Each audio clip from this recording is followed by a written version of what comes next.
పత్తి వ్యాపారం చేసుకోండి. ప్రపంచ పోలీస్ మధ్యలో ఉన్నాడు కదా ఆయన డొనాల్డ్ ట్రంప్. అంటే మీరు పత్తి వ్యాపారం చేస్తున్నారు కాబట్టి అందరినీ పత్తి వ్యాపారం చేసుకోమంటారా? భారత్కిను పాకిస్తాన్కి ఆయన సలహా ఇచ్చాడు. Let us do trade. చాలా స్టైలిష్ ఇంగ్లీష్లో వ్యాపారం చేసుకుందాం మాస్టారు. అసలు ముందర యుద్ధ వాతావరణానికి కారణమైన పాకిస్తాన్ని నువ్వు క్వశ్చన్ చేయాలి కదా. Pakistan is happy. I hope I don't walk out of here and 2 days later find out that it's not settled, but I think it is settled. And we talk to them about trade. Let's do trade instead of do war. And Pakistan was very happy with that, and India was very happy with that, and I think they're on the way. You know, they have been fighting for about 1,000 years, in all fairness. So, ఎవడు హ్యాపీగా ఉన్నాడు? అక్కడ ఎవడు సామాన్య పౌరుడు ఎవడు హ్యాపీగా లేడు. అండ్ ఇండియా ఈజ్ హ్యాపీ అని మాకు ఉదయం పూట 6 o'clock వాట్సాప్లో మెసేజ్లు వస్తుంటాయి. ఇట్లాగే జరిగిందంతా మంచికే జరిగింది, జరుగుతున్నది మంచిగా జరుగుతుంది, జరగబోయేది కూడా మంచి అని. బహుశా మీకు కూడా అలాంటి వాట్సాప్ మెసేజ్లు పాస్ ఆన్ చేసినట్టున్నారు ట్రంప్. మీకు ఇంగ్లీష్లో పాస్ ఆన్ చేసినట్టున్నారు. మీరు అందుకని పాకిస్తాన్ హ్యాపీగా ఉంది, భారత్ హ్యాపీగా ఉంది, మనం వ్యాపారాలు చేసుకుందాం, మనం న్యూక్లియర్ మిసైల్స్ తోటి పోట్లాడుకోవద్దు. పడినోడికి పడ్డోడికి ఆ బాధ ఏంటో తెలుస్తుంది. పడ్డోడు ఎప్పుడు చెడ్డోడు కాదు. ఆ బాధ ఏంటో తెలుస్తుంది. మేము పడ్డాం, మా ప్రాణాలు అవి 26 మందివి, వాళ్ళవి కాదు మావి, మా దేశం ప్రాణాలు అవి. మా దేశం ప్రాణాలని అక్కడ బలి కొన్నది ఎవరు? టెర్రరిస్టులు. ఎక్కడి నుంచి వచ్చారు? ఆ బహల్పూర్ టెర్రర్ యూనివర్సిటీ నుంచి వచ్చారు, టెర్రరిజం యూనివర్సిటీ నుంచి. అది ఎక్కడుంది? పాక్ ఆక్యుపైడ్ కాశ్మీర్లో ఉంది. ఎన్ని ధ్వంసం చేసింది భారతదేశం? అవుట్ ఆఫ్ 21 మొత్తం 9 ధ్వంసం చేసింది. ఇంకా ధ్వంసం చేయాల్సినవి ఎన్ని ఉన్నాయి? 12 ఉన్నాయి. వాటి గురించి మాట్లాడండి. మీరు వెళ్ళి సౌదీ అరేబియాలో కూర్చొని వాడు సిరియా మాజీ టెర్రరిస్ట్ ఇప్పుడు ప్రెసిడెంట్ అయితే వాడిని కావులించుకున్నారు. మీరు వాడికి షేక్ హ్యాండ్ ఇచ్చారు. వాడి మీద మీ ఇంతకుముందు 20 ఏళ్ల క్రితం మీ ప్రభుత్వం వెలకట్టింది ఎంతో తెలుసా? బౌంటీ ఎంతో తెలుసా? $10,000 మిలియన్. ఇవాళ వాడిని వెళ్ళి మీరు కౌలించుకున్నారు. అంటే వాడు టెర్రరిస్ట్ ఉద్యోగం మానేసి పొలిటికల్ లీడర్ అవ్వగానే కౌగిలించుకుంటారా? రేపొద్దున దావుద్ ఇబ్రహీం మానేశాను, సూటు బూట్ వేసుకొని వస్తాడు. సౌదీ అరేబియాలో ఇంకా బ్రహ్మాండమైన సమ్మిట్ జరుగుతుంది, నేను కూడా వస్తాను. హఫీజ్ సయీద్ వస్తాడు, మసూద్ అజార్ వస్తాడు, సయ్యద్ లిక్వీ వస్తారు. వీళ్ళందరినీ కౌలించేసుకొని మనం వ్యాపారాలు చేసుకుందామా? ముందర మీ సంగతి ఏంటో తేల్చుకోండి. మీరు నిబద్ధతతో ఉండండి. మాకు శుద్ధులు చెప్పటం కాదు. భారతదేశానికి సంయమనం ఎక్కువ.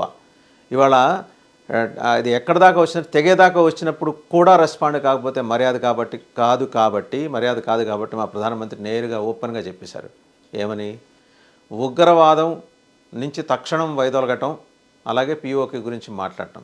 ఈ 2 అంశాలు అయితేనే పాకిస్తాన్తో చర్చకు వస్తామని. నువ్వెవరు చెప్పడానికి పాకిస్తాన్ హ్యాపీ, ఇండియా హ్యాపీ అని? పాకిస్తాన్ ఎక్కడ హ్యాపీ? ఆడ రేపు పొద్దున బ్రేక్ఫాస్ట్ చేయాలంటే మునీర్ కానీ షహబాజ్ షరీఫ్ కానీ జీపింగ్కి ఫోన్ చేస్తే ఆయన జీపే చేస్తాడు $100 200. ఆ డబ్బులు తీసుకుని వాళ్ళు బ్రేక్ఫాస్ట్ చేయాలి. వాళ్ళ పరిస్థితి, వాళ్ళ దుస్థితి అది. నువ్వు నిన్న కాక మొన్న $1 బిలియన్, $1 బిలియన్ మీరేగా దగ్గరుండి ఇప్పించింది. మీ ఇలాంటి వ్యవహారాలు ఎప్పటి నుంచి చూస్తూ వస్తున్నాం. 71 వార్ తర్వాత వాళ్ళకి IMF లోన్ ఇప్పించింది అమెరికా.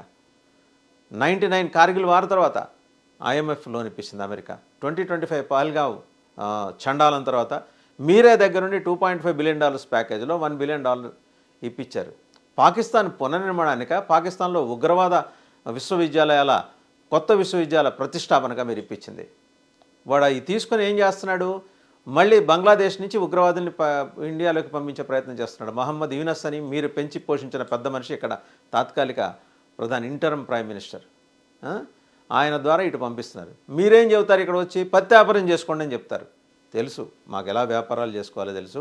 నీకన్నా ముందు నాగరికత ఒక 115-120 వలస కాలనీలు అన్నీ కలిసి అమెరికా సంయుక్త రాష్ట్రాలుగా ఏర్పడ్డాయి. మీరందరూ బేసిక్గా వలస జీవులు, అమెరికాలో ఉన్న వాళ్ళందరూ.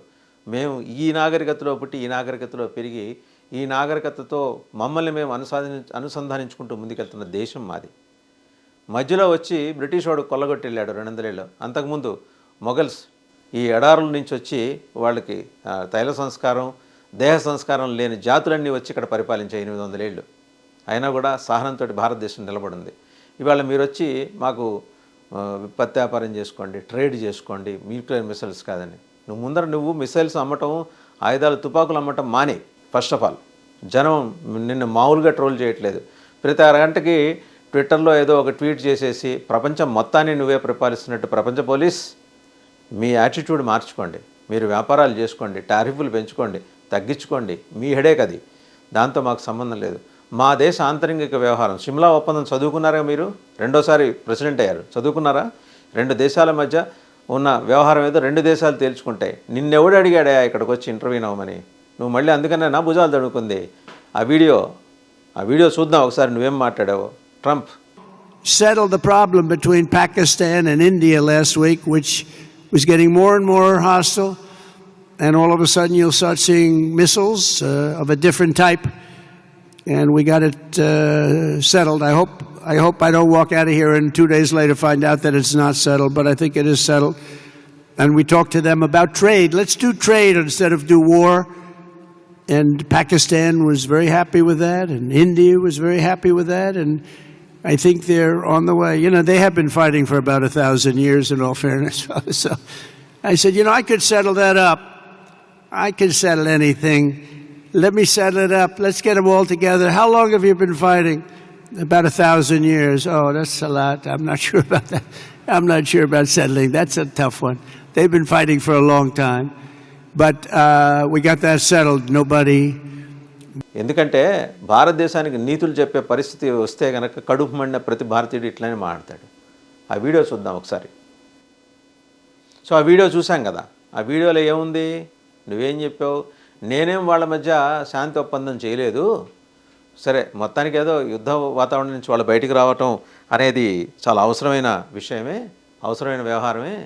వ్యాపారాలు చేసుకోండి, వ్యాపారాలు చేసుకుంటూ అలా శాంతియుతంగా ముందుకు సాగండి అని.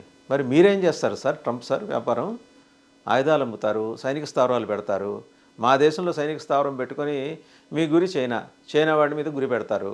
ఓ పక్క చైనా వాడు ఏం చేస్తాడు? మా చుట్టుపక్కల దేశాల్లో సైనిక స్థావరాలు పెట్టుకుంటాడు, మా మీద గురి పెడతాడు.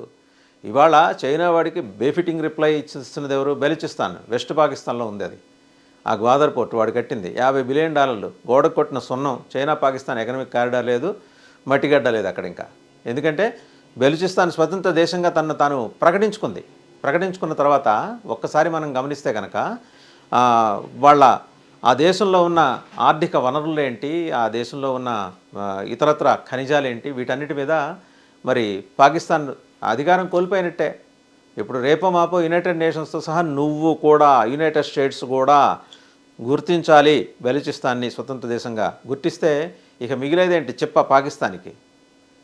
బెలూచిస్తాన్ వెళ్ళిపోయింది అండ్ ఖైబర్ పఖ్తూన్ఖ్వా మానసికంగా ఆఫ్ఘనిస్తాన్తో కలిసిపోయింది. వాళ్ళు డిక్లేర్ చేసుకుంటారు రేపో మాపో మేము వాళ్ళతో కలుస్తామనో లేకపోతే ఇండిపెండెంట్గా మమ్మల్ని మేము పరిపాలించుకుంటామనో. మరోపక్క తెలుసు కదా, రాజస్థాన్ వంశానికి చెందిన ఒక మహారాజా, ఆయన రాణా హమీర్ సింగ్, ప్రస్తుతం సింధ్ ప్రాంతంలో ఆయన పాకిస్తాన్ జాతీయ అసెంబ్లీ సభ్యుడిగా ఉన్నారు. వాళ్ళ తండ్రులు తాతల నుంచి వాళ్ళందరూ రాజకీయాల్లో ఉన్నారు. వాళ్ళ తాత చేసిన తప్పిదం వల్ల అది వెళ్ళి అమర్కోట్ కాస్త అక్కడికి వెళ్ళి ఇస్లాం దేశంలో కలిసిపోయి ఉమర్కోట్ అయిపోయింది. అయినా కూడా ఆయన ఇంటి మీద ఆయన శిలాఫలకం అమర్కోట్ అనే రాసుకున్నాడు. ఆయన కూడా ఈరోజు యాక్టివ్గా క్రియాశీలకంగా పాకిస్తాన్ రాజకీయాల్లో వ్యవహరించబోతున్నాడు. బలూచిస్తాన్ నేతలు ఆయన వచ్చి కలిశారు. మన ఇద్దరం కలుద్దాం, సింధ్ అండ్ బలూచిస్తాన్ కలిసి స్వతంత్ర దేశంగా ఏర్పాటు చేసుకుందాం. ఈయన దగ్గర శక్తియుక్తులు ఉన్నాయి అండ్ ఫైనాన్షియల్గా చాలా బలమైన వ్యవస్థ ఉంది ఈ రాణా హమీర్ సింగ్ గారికి.